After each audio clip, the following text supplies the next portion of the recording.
At the end of the day, Limbus Company has chosen one of the most predatory monetization models available in the gaming industry. While it is more than possible to get everything in the game without paying a cent, it's exceedingly difficult, even with due diligence, to properly max out everything, unless you've been playing since day one. Even then, some people can't invest the time or dedication and have half-baked accounts or troublesome unit spreads. This is especially apparent when you rush through the cantos and don't take your time in between to play the other content. Regardless, I'll be covering the ways in which Limbus monetizes itself and comparing it to the casino I used to work at. Mind you, it's an Australian casino. There's actually quite a lot of restrictions on what they're allowed to do. Rather, the full spread of casino tactics cannot be utilized, so I'll bring those up where necessary. Starting out, we've got the most obvious part to compare against: lunacy. This is your alternative currency to roll and perform premium actions with. It's used to obfuscate the dollar amount or real-world equivalent that you are spending when pulling on the Gacha, restoring Enkephalin, or buying out old seasonal content from the Dispenser. This is our casino chip equivalent, where many Gachas turn up the predatory nature of currency obfuscation in making it difficult to ascertain the true value of their rolling currency.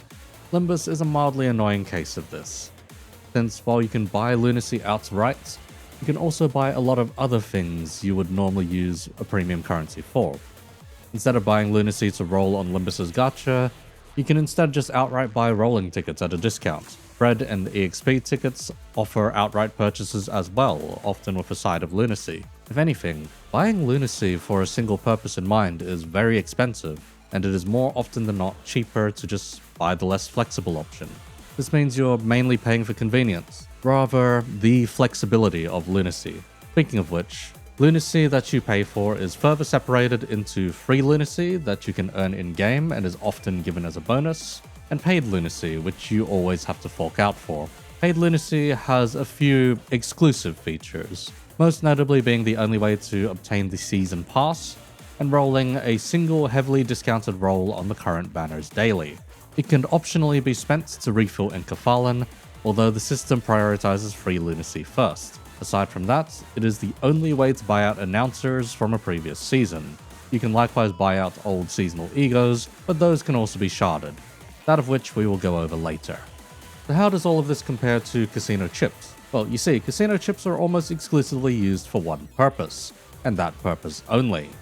You can use them to play table games. Compared to lunacy, this pretty much makes them single purpose. On top of that, the dollar value of chips is explicitly stated on top of the chip, meaning so long as you aren't swept into the flow, you can reasonably figure out how much you've spent and how much you have left. It's also a one-to-one conversion, at least down under, as the casino takes on the taxes instead, with winnings being waived by the government for the most part. That said, it isn't always that easy when it comes to table games, especially with the faster paced ones. At a certain point, you end up automatically betting just to play on or recover your losses. There's also usually a flexible amount to bet. Whereas every function in Limbus has an exact cost and you can max out a few of the functions, table games does not have that kind of restriction. While there's a minimum and maximum bets, the range can be quite wide and difficult to properly recognize. Every interaction with chips is a test on how bothered you are to calculate your spending, whereas Limbus at least has the decency to tell you how many pulls you've made. While it doesn't stop you from continuously pulling, there is at least that stopgap in place to let you know how much you've thrown at a banner. Alongside that, you can spark your desired roll target if it is the one on banner after 200 pulls. You cannot tell the dealer to give you a perfect pair or super 6 after 200 hands. That said, a major difference between casinos and gacha games is that gacha games often give you a weekly income of currency to use. In Limbus's case, this is 750 from your bonus reward clears of the mirrored dungeon, alongside an obligatory 300 lunacy from maintenance downtime. For all intents and purposes, this is a rather generous amount as far as modern gacha games. Some of them refuse to even give you the value of a single pull per day. Yes, I am staring at you, Uma and Genshin, and everything else. Limbus is just above that, granting around 8 pulls a week. This universal basic income functionally did not exist at my former workplace. You could not just play a bit for a freebie. If anything, a lot of the premium benefits needed you to spend money regardless. Speaking of which, there is no such thing as free to play at the casino. In some cases, they may offer a free bet voucher on sign up, but almost never again. While there's a system in place for the turbo whales and leviathans in the casino, it isn't one that can be accessed by your average player. Anyhow, currency talk aside, let's speak on the premium benefits on offer. Paying up in Limbus is optional, but offers a whole host of benefits. The main one being the Season Pass.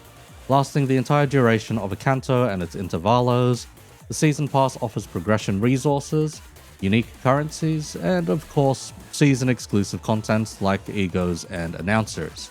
It has both a free tier and a paid tier, with the paid one often having very appealing rewards, and the season's focused character's new ego. Paying up for this is often seen as a high-value purchase, especially if you can max out the pass and go beyond into the EX tier, that of which offers nominable ego shard crates. We'll return to this specific currency when we get to the gacha system itself.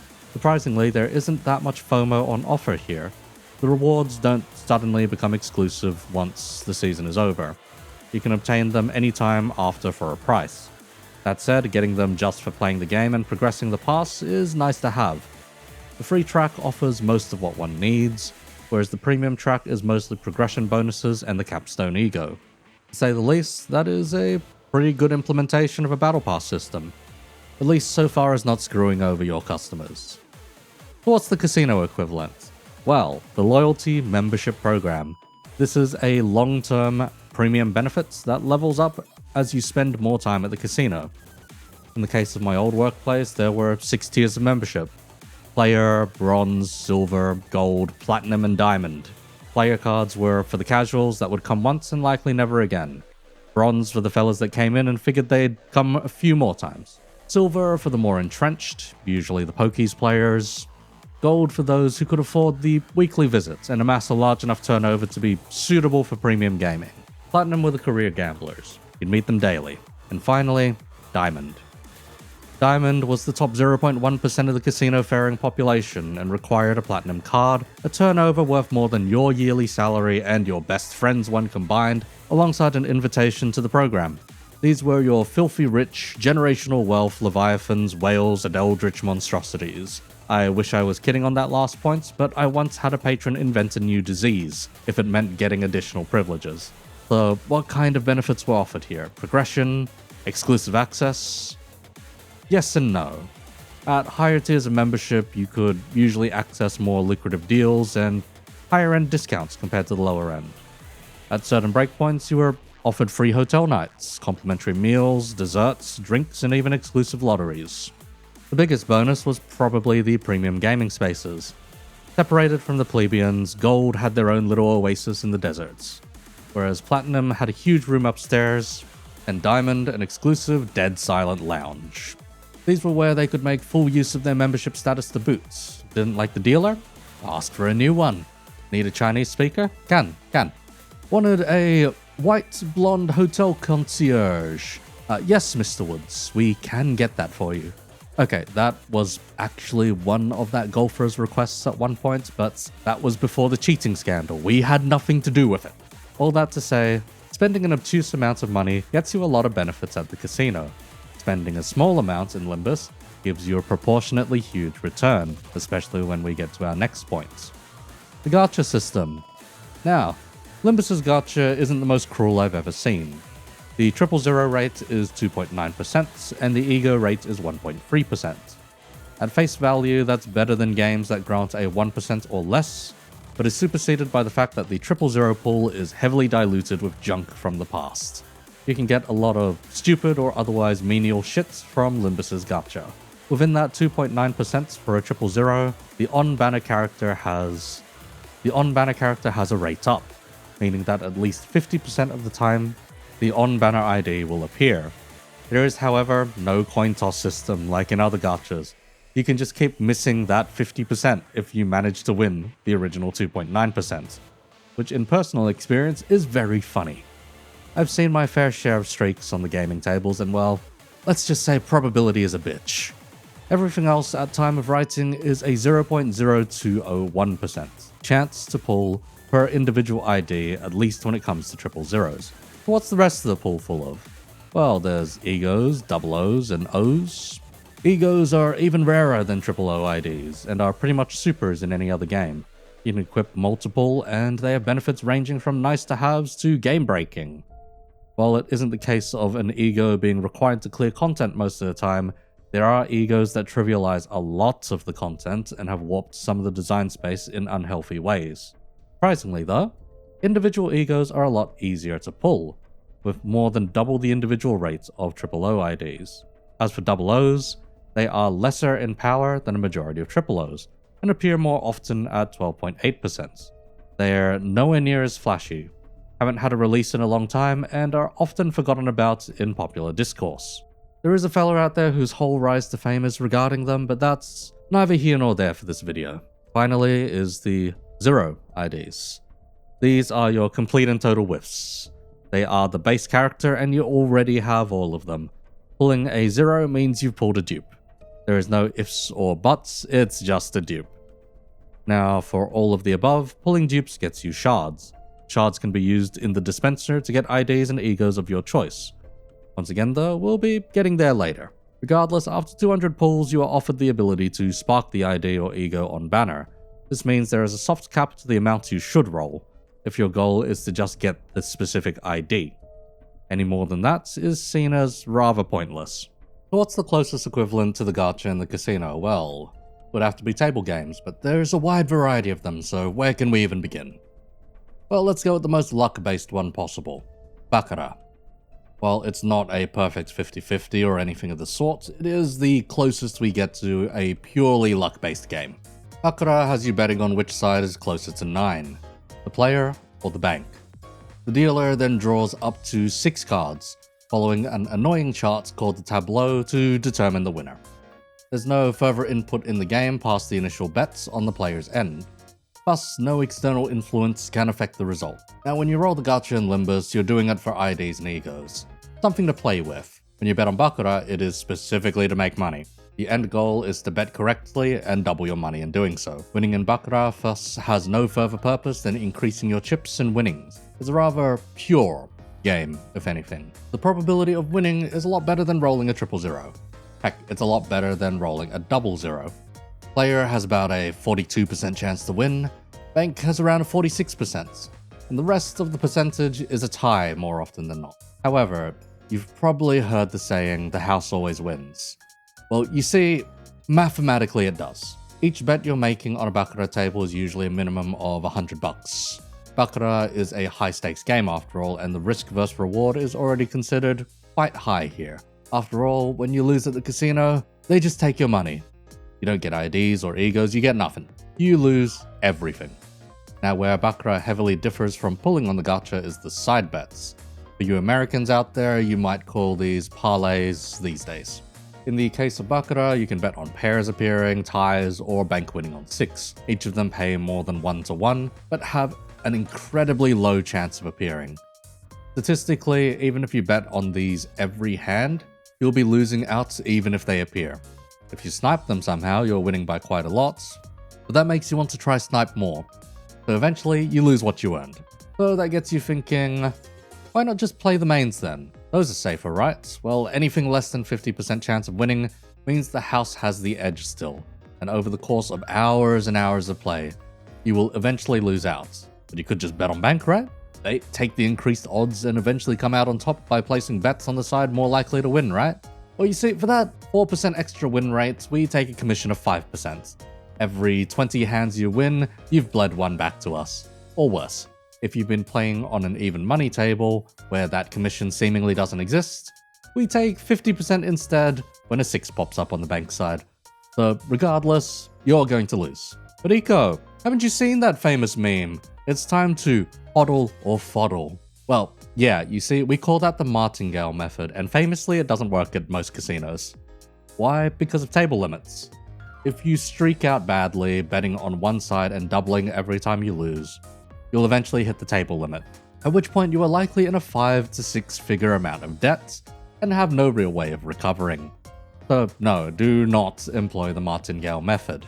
The house will come and laugh at you, even if the chance of failure with the method is lower than you'd think. I've seen far worse odds than that, and have definitely been screwed by worse at work. Like, okay, Limbus and Gacha aside for a sec, just Baccarat. Imagine you have a table of 6 Chinese aunties. They're not betting much, but a pattern is starting to form at the table. Bank keeps winning. Other people are starting to notice. More and more begin swarming around. It's the 7th win for Bank now. Surely the run has to stop, right? Well, it's the 10th one now, and 20 other uncles have started crowding around the table. There's barely enough room for all the bets. 30 people are breathing down your throat. 50 cameras are watching you from above. Don't fuck this up. The streak goes to 15, and now the crowd is half the play area.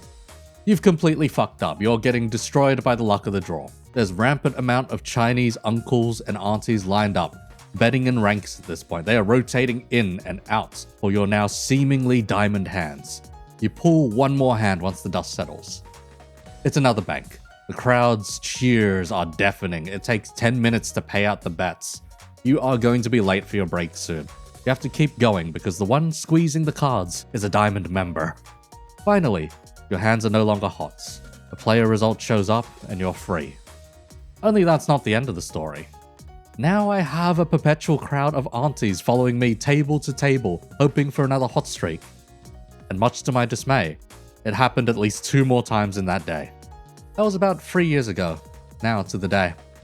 The pissing and shit-scared barely qualified dealer Eco was going through hell on Australia Day. At least it paid well.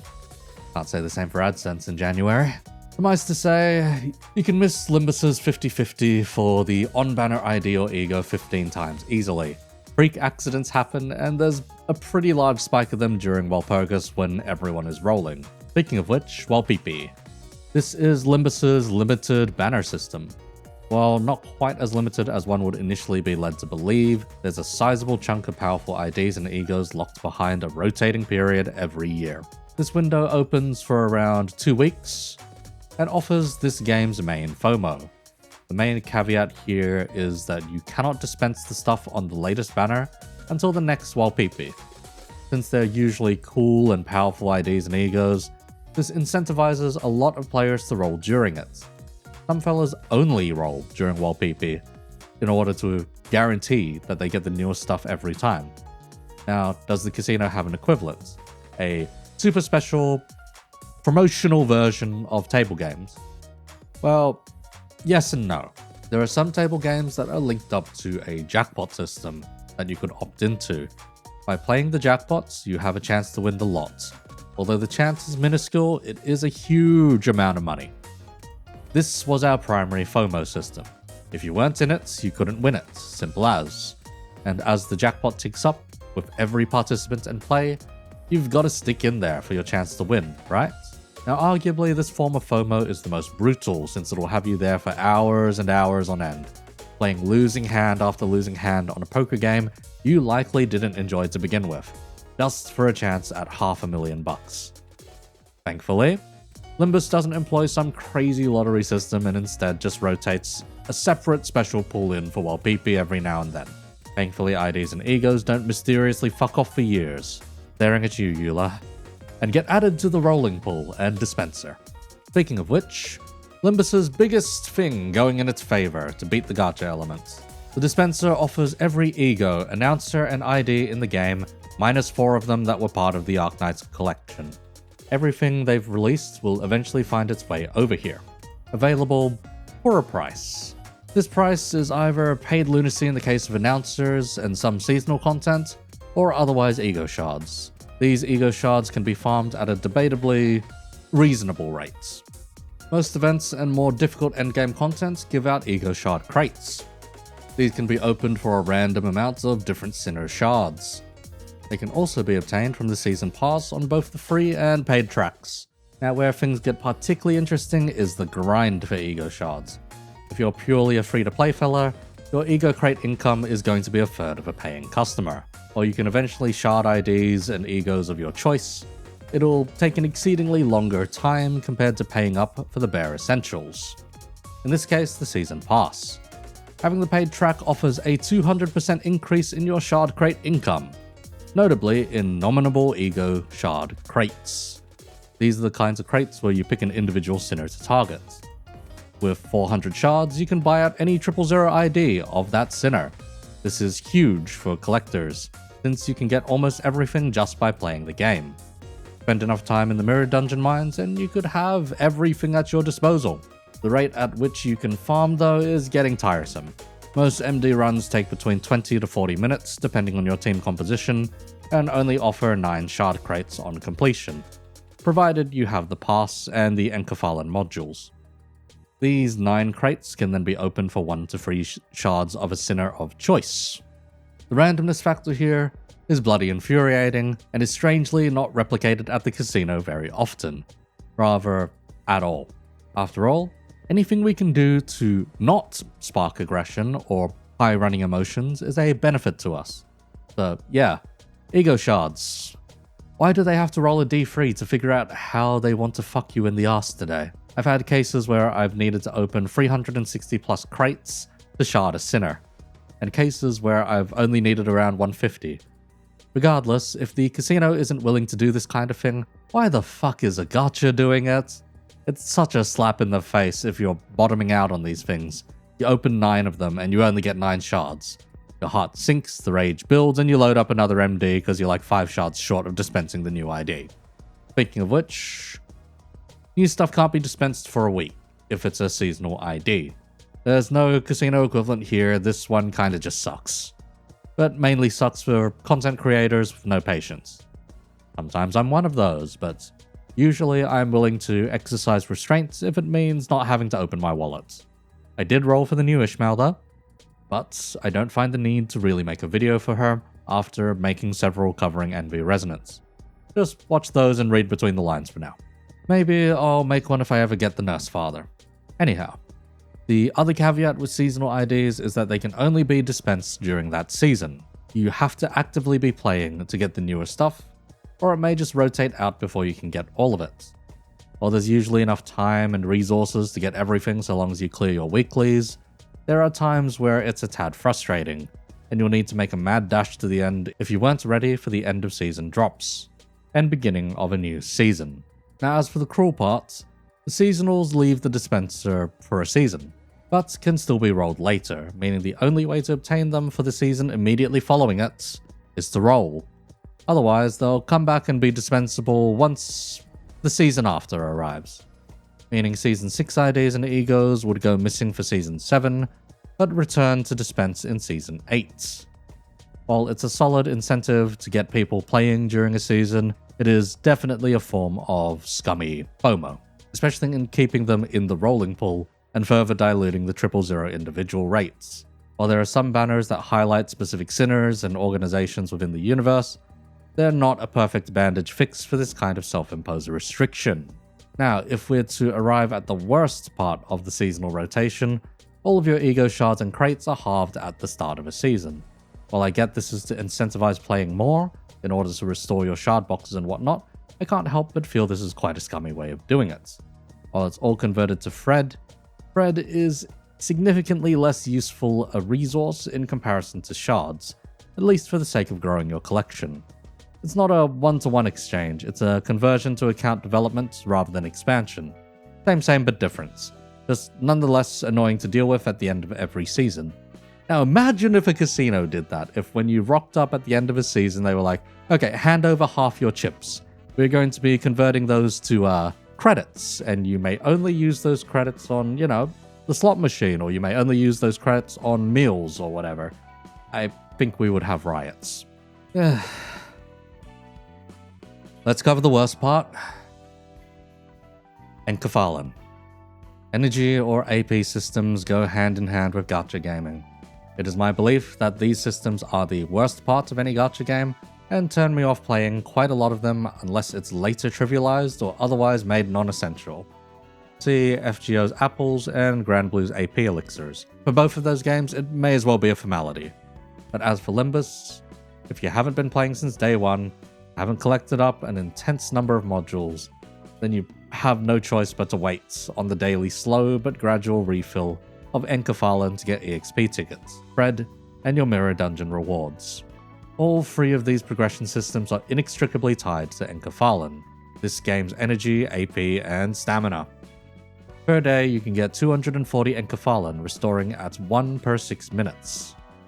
This drip feed lets you get 12 modules per day, so long as you remain on top of converting them into such at the cost of 20 per module. However, you need it to play or start story stages at the cost of 20 per stage that involves gameplay. This is maddeningly restrictive for an entrenched player, especially as the level up refills come less and less often and the drip feed of rewards tapers out. Anyhow, for the daily side of things, 3 modules are required for leveling Luxcavation. 6 are required for Fred Luxcavation if you wish to clear all the daily bonuses, meaning out of the 12 modules you would generate per day, you lose 9 to your dailies. This leaves 3 spare, that of which you can't even use to cash in a mirror dungeon clear.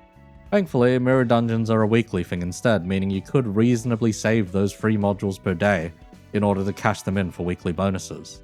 However, that bonus requires 18 modules instead of 5, but gives around 7 to 8 clears worth alongside lunacy. Meaning if you only do your weekly MD and the daily essentials in Limbus, you only get 3 modules to spare per week to build up. This is a rather insulting amount of progression, especially when it takes an absurd amount of EXP tickets to level up your sinners. Now, the closest we've got to this in the casino, at least Australian casinos, is the playtime limits. Players have a maximum playtime of 12 hours per day in the casino I used to work at. This limit doesn't exist overseas, meaning there are often those that are stuck in dreamland for days on end without realizing that time is passing. We have the courtesy to have windows and clocks. American casinos, not so much a requirement. Now, within these 12 hours, we don't restrict your play all too much outside of a few cash limits and buy-in limits, but those only restrict the top end of players.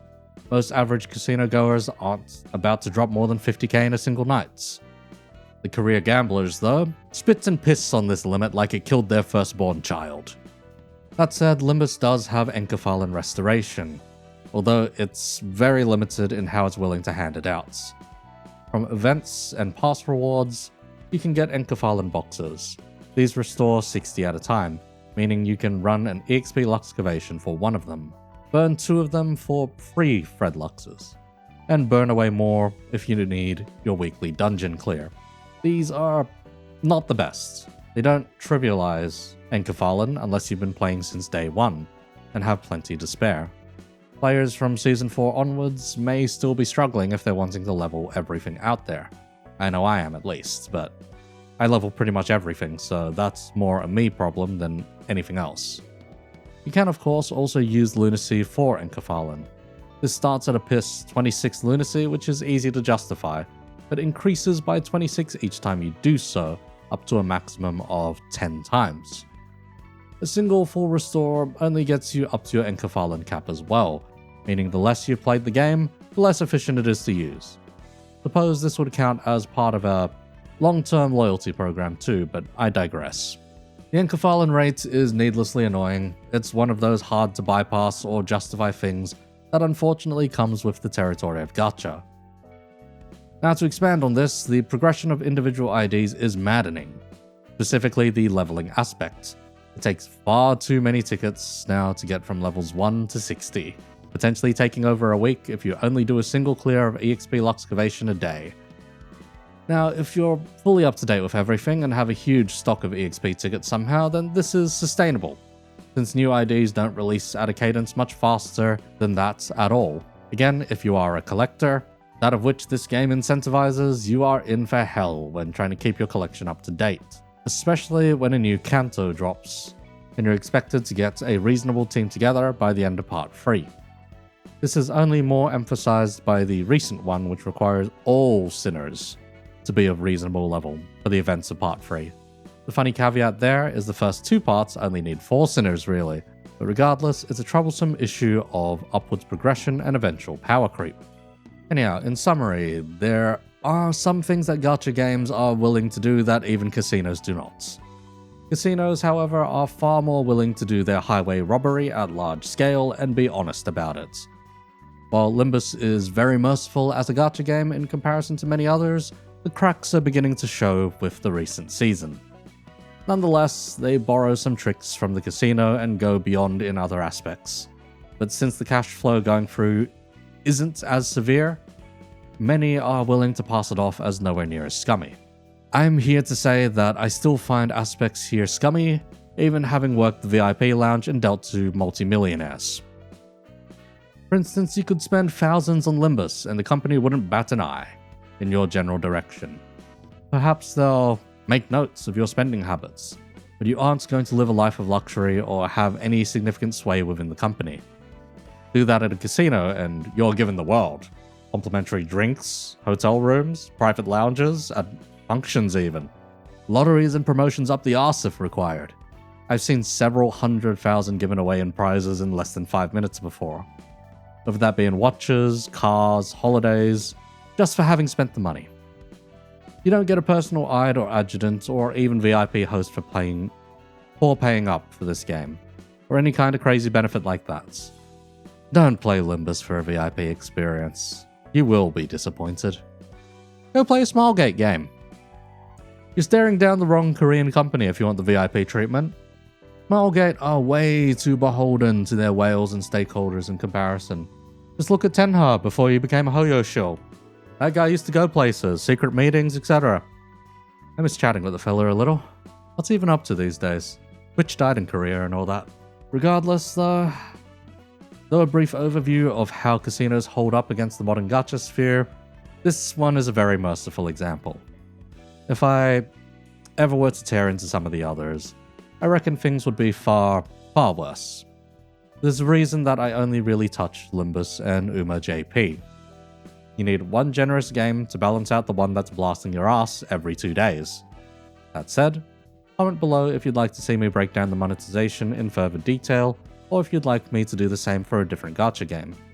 I'll see if and when I get around to it. Come to think of it, I heard Arknight's Enfield was having the endgame gacha experience, where if you bought a pack with PayPal, you could get hit by a random pricier pack instead. Fun times.